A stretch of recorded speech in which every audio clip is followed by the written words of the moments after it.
Hello दोस्तों, मेरा नाम रोहित सैनी और आज हम आप लोगों को बताएंगे मैट्रिक्स के बारे में। अब मैट्रिक्स के प्रकार कितने हैं, अवयव को मैट्रिक्स को अवयव कहते हैं, ठीक है। अवयव का योग और घटा बताएंगे हम आपको, अवयव का गुणन बताएंगे, अवयव का परिवर्त बताएंगे, सब कुछ बताएंगे अवयव के बारे में, ठीक है।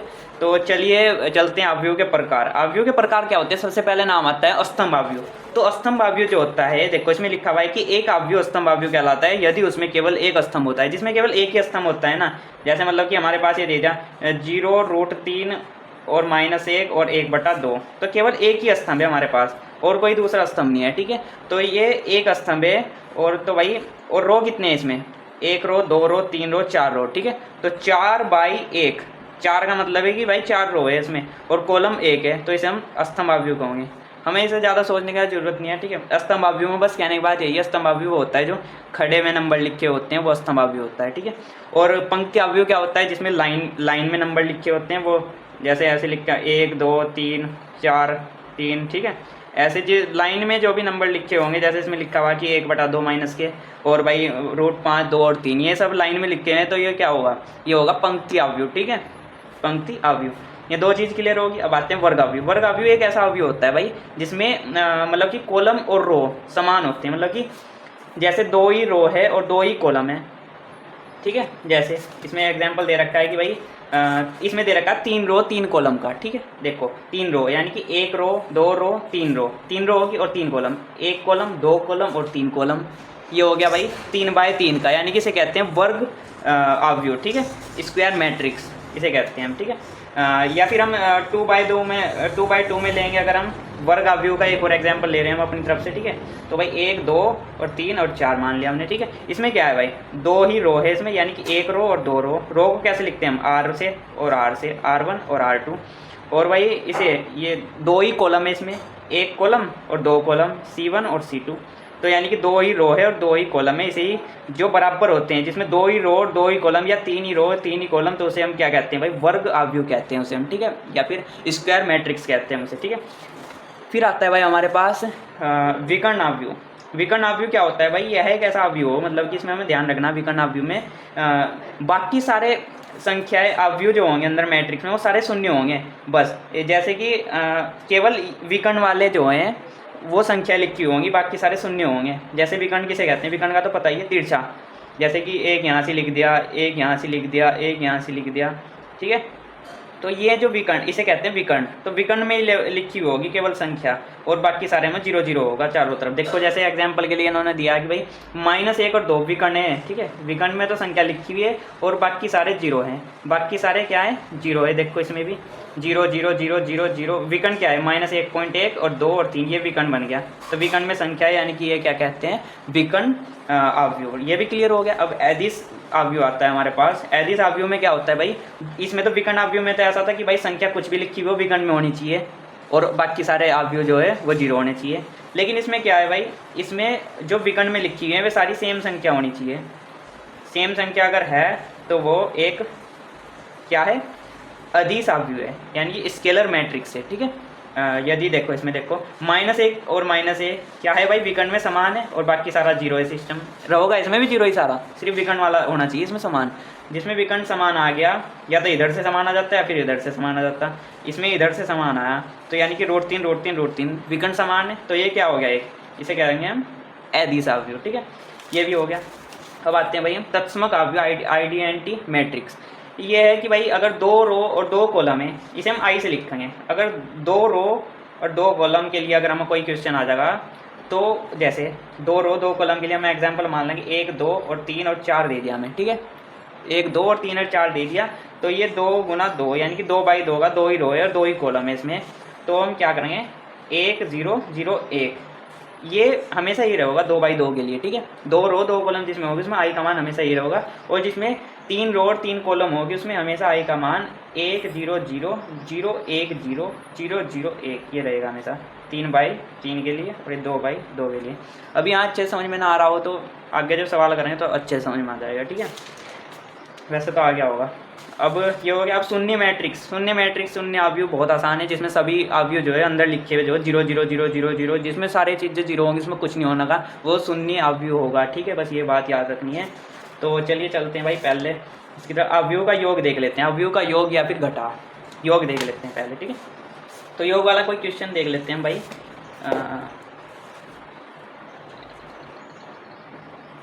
पहला देख लेते हैं कोई सा हम योग वाला, इसमें से ही ढूंढ लेंगे, ठीक है।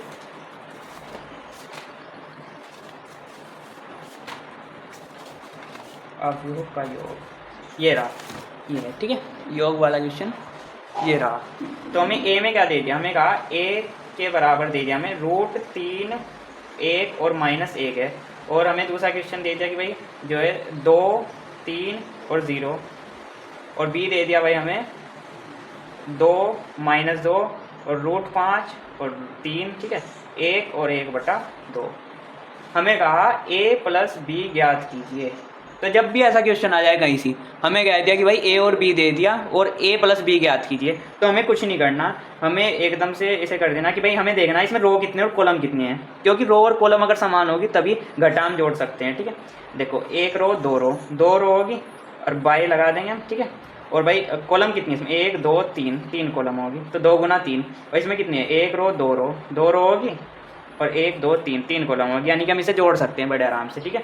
अब हम क्या करेंगे, a + b बराबर a को और b को प्लस में लिख सकते हैं, या फिर हम डायरेक्ट कर देंगे इसे और इसे। देखो 2 के साथ इसे जोड़ेंगे हम, 2 + पहले कॉलम का इसमें जोड़ेंगे, पहला अक्षर जो है जैसे 2 है, ठीक है, तो 2 ये प्लस का था, ठीक है, ये प्लस का 2 था, प्लस का 2 था, ठीक है।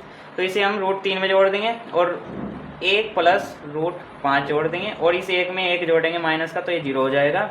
और -2 में +2 जोड़ेंगे तो ये भी 0 हो जाएगा। +3 करेंगे तो ये 6 हो जाएगा, और इसमें 0 जोड़ेंगे तो 1/2 ही रह जाएगा, ठीक है। तो ये हमारा आंसर है a + b का, ठीक है। मैच कर लो, देखो यही आ रहा है, ठीक है, ठीक है। अब ये आ गया होगा मेरे हिसाब से, तो भाई प्लस वाला सवाल समझ में आ गया होगा। अब हम माइनस वाला देख लेते हैं। माइनस वाले में कुछ नहीं करना,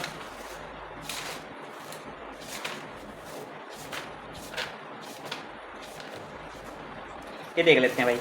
हमें कहा इसमें कि भाई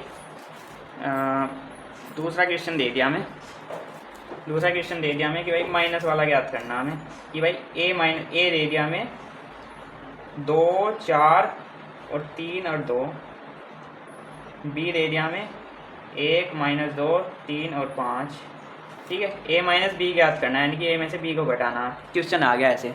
अब हम क्या करेंगे भाई, a में से b को घटा दो, a - b, 2 में से 1 गया 1, 4 में से 3 गया 1, 3 में से माइनस का 2 है ना, तो 3 और माइनस कर दे तो ये प्लस हो जाएगा, 3 + 2 5, अब 2 में से 5 गया तो -3, ठीक है। तो ये आ जाएगा a - b का, समझ में आ गया, ठीक है। तो a - b का ये आ गया आंसर। ये कैसे आया तो पता चल ही गया होगा, पहले हमने इसे माइनस करा, जब इन दोनों के बीच में माइनस आ रहा है ना, इनमें इसमें से घटाया हमने, इसमें से इसे घटाया, ये आ गया, इसमें से इसे घटाया, ये आ गया, इसमें से इसे घटाया, ये आ गया। ये प्लस का इसलिए हो गया क्योंकि बीच में माइनस है, ठीक है, माइनस माइनस प्लस हो गया, ठीक है, 5 हो गया, 3 और 2 5, और 2 छोटी संख्या है, 5 बड़ी संख्या है, तो 5 में से 2 घटेगा, -3 आ जाएगा, ठीक है। a - b आ गया, ये भी समझ में आ गया होगा शायद, है नहीं। तो ये भी हो गया। अब हमें क्या करना भाई, अब एक देख लेते हैं इसी हम, a × b। अगर हमें क्या था कि भाई a b ज्ञात कीजिए, a हमें दे दिया, b हमें दे दिया, हमें कहा कि भाई a b ज्ञात करो, a b ज्ञात करो। तो a b कैसे ज्ञात करेंगे हम, यानी कि a की और b की गुना करते हैं हम। a उतार लो भाई, a क्या है 2 4 3 और 2 है, b क्या है भाई 1 - 2 3 और 5 है। a b ज्ञात करेंगे हम, कैसे ज्ञात करेंगे भाई, इसका रो और इसकी कॉलम, 2 एकम 2 की 1 में रहेंगे, 2 आ जाएगा, बीच में प्लस रहता है लेकिन यहाँ से माइनस की संख्या है, तो 4 × 2, 4 × 2 करेंगे। देखो ये तो पता ही होगा, पहले अवयव की इसमें होगी, पहले अक्षर है जो इसमें 2 है, तो 2 की 1 में होगी, इस रो की इस कॉलम में कर रहे हैं हम, ठीक है। तो इस रो के पहले अक्षर की 2 संख्या है जो 2 की 1 में करेंगे तो 2 आ जाएगा, बीच में प्लस आता है लेकिन ये माइनस की संख्या है, ठीक है। तो 4 दूनी 8, तो -8 आ जाएगा, ठीक है। अब बीच में थोड़ी स्पेस देनी है, अब इसी रो की सेम रो की दूसरे कॉलम में करनी है, तो 2 दिया 6 और बीच में प्लस आएगा, 5 × 20, स्टेप बाय स्टेप बिल्कुल सेम स्टेप है बाकी, ठीक है। अब हमें क्या करना, अब जैसे ऊपर का किया, इस वाले रो का इस कॉलम में गया, इस कॉलम में गया, अब इस रो का इस कॉलम में दोनों में करना, 3 एकम 3 और बीच में माइनस आ जाएगा, 2 दूनी 4, अब 3 तिया 9, बीच में प्लस आएगा, 5 दूनी 10, ठीक है। अब हम इसे क्या करेंगे, सिंप्लीफाई कर लेंगे थोड़ा। 8 में से 2 गया -6, 26, 19 और ये आ जाएगा -1, ठीक है। तो ए गुना बी वाला भी आ गया, ए भी ज्ञात करने को होंगे जिस सवाल में, ठीक है, ये भी आ गया। अब इससे अलग और कुछ नहीं होता, और देख लेते हैं इसमें। हमने देखो जोड़ और घटा कर लिया और साथ में गुना भी कर लिया हमने, ठीक है। अवयव का गुणन भी कर लिया हमने, जोड़ और घटा भी कर लिया। अब गुणन में भाई एक 3/3 का भी आता है, देख लेता हूँ कहीं का आएगा वो क्वेश्चन कुछ। देखो एक क्वेश्चन है भाई 3/3 का, अगर आ जाए हमारे पास, देखो ये आ गया भाई 2, 3, 4 और 3, 4, 5, 4, 5, 6, 1 -3, 5, 0, 2, 4 और 3, 0, 5 दिख तो रहा होगा शायद मेरे हिसाब से आप लोगों को, ठीक है। हमें कहा कि भाई इनका गुणनफल ज्ञात करना, गुणनफल ज्ञात करना। हमने तो मान लिया कि भाई हमने लिख के निकाला, लेकिन हमने मान लिया कि ये दोनों, ये ए है और ये बी है, तो लिखने की ऐसे ज़रूरत भी नहीं है, डायरेक्ट कर दो। हमें पता होना चाहिए गुणनफल कैसे करते हैं हम, इसका रो, इसकी कॉलम, फिर इस कॉलम, फिर इस कॉलम। इस वाले रो को उठा लो पहले, ठीक है। इस रो के 2 की पहले गुना इस कॉलम में होगी, 2 गुना 1 यानी कि 2। अब बीच में प्लस है तो 3 की 0 में होगी +0। अब बीच में प्लस है प्लस, 4 की काय में होगी 3 में, 4 तिया 12, ठीक है। अब इसी रो की इस वाले कॉलम में करेंगे, 3 दूनी 6, 2 की 6 3 में होगी प्लस का, तो 2 तिया 6। अब 4 की 0 में होगी प्लस का 0, ठीक है। 2 की 5 में होगी, इस वाले कॉलम में करेंगे अब, ठीक है। 2 की 5 में होगी तो 5 दूनी 10 और बीच में प्लस है, बीच में प्लस लगा देंगे, 4 तिया 12 हो जाएगा, तो 5 चौक 20 हो जाएगा, ठीक है। अब देखो इस वाले रो की सेम ऐसे करेंगे जैसे ऊपर लिख करिए, 3 ही कम 3 हो जाएगा, बीच में प्लस, 4 गुना 0 0 हो जाएगा, प्लस 5 तिया 15 हो जाएगा। अब 3 इस वाले कॉलम में, ठीक है, 3 तिया 9 हो जाएगा, 4 दूनी 8 हो जाएगा और 5 की 0 में करेंगे तो 0 हो जाएगा। अब 3 पंजे 15 हो जाएगा और प्लस इस वाले कॉलम में कर रहे हैं ना हम, इस वाले बीच वाले की कर रहे हैं अभी, ठीक है। 4 पंजे 3 पंजे 15, ठीक है, और 4 चौक 16, 5 पंजे 25, ठीक है। ये वाली रो की इसको निमट गया सारा सिस्टम। अब तीसरे वाले रो में आ गए हम, इस वाले में 4 5 6 की, अब इसमें करनी, इसमें करनी, इसमें करनी, तो 4 की 1 में करेंगे तो 4 आ जाएगा, बीच में प्लस, 5 की 0 में करेंगे तो 0 आ जाएगा, 6 की 3 में करेंगे 6 तिया 18 आ जाएगा। अब 4 की 3 में करेंगे 4 तिया 12 आ जाएगा, 5 की 2 में करेंगे तो 5 दूनी 10 आ जाएगा, 0 आ जाएगा, ठीक है। अब 4 पंजे 20 आ जाएगा, प्लस 5 चौक 20 आ जाएगा, प्लस 5 अंक 30 आ जाएगा, ठीक है। आ गया समझ में, 5 चौक 20, 5 चौक 20 और भाई 6 पंजे 30, ठीक है। अब हम इसे जोड़ देंगे और कुछ नहीं करना, 14 0 और 30 और 1 42, तो होगा ये आप लोगों को जोड़ जाड़ तो, ठीक है। 18 22 -1 -2 15 और ये कितना हो जाएगा भाई 30 और 10 40 और 50 56 40 और 70, एक बार जोड़ लो, कुछ गलती तो नहीं हो रही, ठीक है। 25 और 5 30 और 10 40 और 10 50 और 6 56, ठीक है। कैलकुलेशन करनी है बस यहाँ से, अगर कुछ थोड़ा बहुत गलत भी हो रहा होगा कैलकुलेशन करने में, वैसे तो सही है, ठीक है। कुछ गलत हो रहा होगा थोड़ा बहुत, तो अपने हिसाब से कैलकुलेशन को जोड़ना है, बस ध्यान से जोड़ना है इसमें, बस कैलकुलेशन का ही थोड़ा दिक्कत आती है, बाकी सब कुछ स्टेप तो सेम ही है, ठीक है। तो ये हो गया 3 रो 3 कॉलम का भी, ठीक है। 3 रो और 3 कॉलम, 3 रो और 3 कॉलम, ठीक है। समझ में आ गया होगा शायद मेरे हिसाब से। अब अवयव का परिवर्त देख लेते हैं। अवयव का परिवर्त भाई बहुत आता है कि भाई अवयव का परिवर्त कीजिए, कोई सा अवयव दे देंगे हमारे पास कि भाई इसका परिवर्त कीजिए। परिवर्त देख लेते हैं भाई कैसे होता है। भाई आप लोग सोचते हैं परिवर्त कैसे होता है, अभी देख लेते हैं परिवर्त कैसे होता है। एक क्वेश्चन ये रहा, ठीक है। हमें कहा कि भाई निम्नलिखित अवयव का परिवर्त कीजिए, निम्नलिखित अवयव का परिवर्त ज्ञात कीजिए। तो हमारे पास क्वेश्चन आ गया, मान लो दूसरा क्वेश्चन आ गया कि भाई 1 -1 और 2 और 3, हमें कहा इस अवयव का परिवर्त कीजिए। तो परिवर्त में हमें कुछ नहीं करना, ठीक है। अगर हमें कह दें कि भाई a के बराबर दे देंगे कि भाई इसका परिवर्त ज्ञात कीजिए, तो परिवर्त में हम जब भी परिवर्त ज्ञात करेंगे तो एक ऊपर लगा देंगे डैश सा, ऐसा लगा देंगे हम बिंदी से ऊपर एक डंडा सा, ठीक है। और एक, इसे उल्टा कर देंगे बस, जो हमारे पास रो है ना उसे खड़ी कर देंगे हम। जैसे हमारे पास ये पड़ा हुआ है 1 और -1, ये पड़ा हुआ है तो इसे हम खड़ा कर देंगे। देखो ऐसे 1 और -1 खड़ा हो गया। अब 2 और 3 भी पड़ा हुआ है तो इसे यहाँ से 2 और 3 को खड़ा करते हैं, बस ये आंसर है। ये होता है परिवर्त करना। अब देख लेते हैं भाई, एक हार्ड वाला देख लो, 3 रो 3 कॉलम का है, ठीक है। -1 5 और 6, √3 5 और 6, 2 3 और -1, तो ये है। ये कहाँ का है भाई? 3 रो 3 कॉलम, 3/3 का है, ठीक है। अब इसमें क्या करते हैं, परिवर्त करना है हमें। इसमें परिवर्त करने के लिए हमें क्या करना, जो रो दी है, पहली रो क्या दी, -1 5 और 6, तो इसे हम खड़ी कर दो बस ठाके, ठीक है। -1 5 और 6, इनका मतलब यही है कि भाई जो रो है उसे कॉलम करना, उसे कॉलम बनाना और कॉलम को रो बनाना, ठीक है। तो देखो भाई, इस रो को हमने खड़ी कर दिया तो एक कॉलम बन गया, -1 5 और 6 इसमें रो था, इसमें कॉलम बन गया -1 5 और 6, ठीक है। अब इसे भी ऐसे ही √3 5 और 6, √3 5 और 6, सीधे अपना एक एक रो को खड़े करते चले जाओ बस। अब 2 3 और -1, ठीक है। ये आंसर है भाई, ऐसे होगा परिवर्त वाला भी। तो ये भी शायद अब आ गया होगा समझ में, बढ़िया, ठीक है। अब अवयव का व्युत्क्रम आ जाता है हमारे पास। अवयव का व्युत्क्रम भी देख लेते हैं। अवयव का व्युत्क्रम के लिए हम कोई क्वेश्चन देख लेते हैं आपका। देखो हमारे पास आया कि भाई अवयव का व्युत्क्रम ज्ञात कीजिए।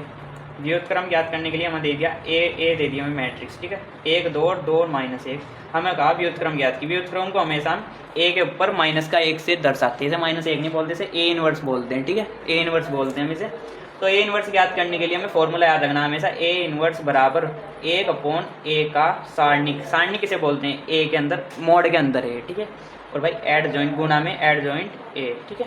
अब हमें ये फॉर्मूला हमें एकदम दिमाग में आ जाना चाहिए, जब भी हमें इन्वर्स की बात चल रही है तो ये फॉर्मूला हमारे दिमाग में आ जाना चाहिए कि भाई ये फॉर्मूला इन्वर्स का, ठीक है।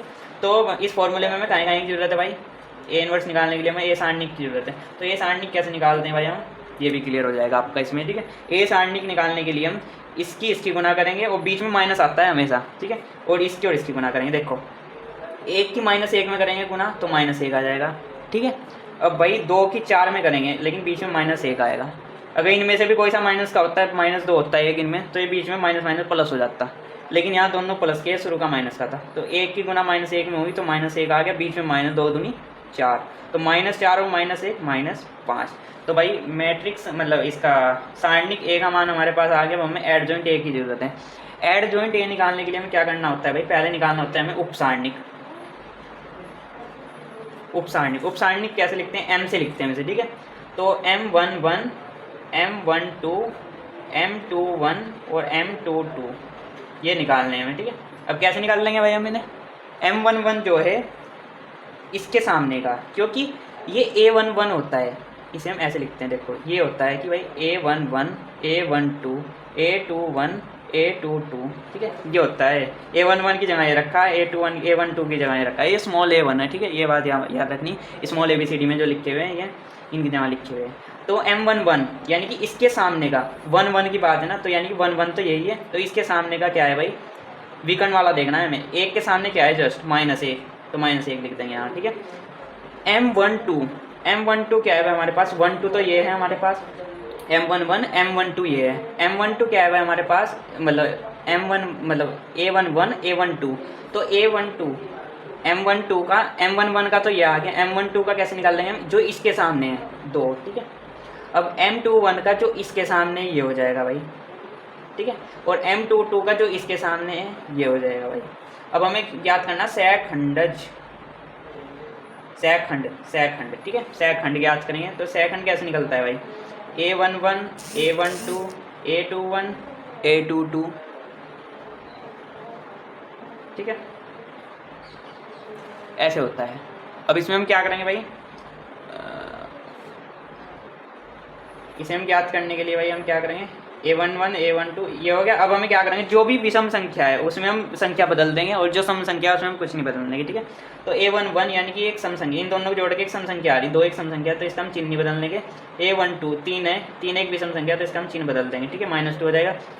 2 और 1 2 और 1 3 विषम संख्या है तो -2 हो जाएगा, और ये एक सम संख्या है तो +1 हो जाएगा। अब हमें कुछ नहीं करना, एड जॉइंट ए हम उतार लेंगे, और 1 -1 और -2 एड सेकंड वाले उतार लेंगे क्योंकि तो हम, ठीक है, उतार लिया हमने। अब हम क्या करेंगे, हम उसमें हमें तो ये इन्वर्स चाहिए, ये इन्वर्स निकालने के लिए हम फॉर्मूला लगा देंगे भाई। फॉर्मूला लगाने के लिए माइनस के 5 इसका मान रख दो बस अब तो, ठीक है, मान रखने हैं -1 -2 1 ये मान रख दिया। अब ए का इन्वर्स बराबर इसे अंदर ले जाओ चाहे ना ले जाओ बट ठीक है, 2/5 2/5 और 1/5, ठीक है। तो ये आंसर है, बस ये हो गए भाई आपके इन्वर्स अनवर्स के, बस यही है, वैसे ज़्यादा इंपॉर्टेंट यही है, ठीक है। बाकी अगर होगा तो मैं शॉर्ट्स के माध्यम से दूसरी बना दूंगा, ठीक है, नहीं तो वीडियो ज़्यादा बड़ी हो जाएगी, ठीक है। धन्यवाद आप लोगों को, अगर समझ में आया तो कोई डाउट हो तो आप पूछ सकते हैं, ठीक है, समझ में आया तो, और सब्सक्राइब कर दीजिए, लाइक कर दीजिए, धन्यवाद।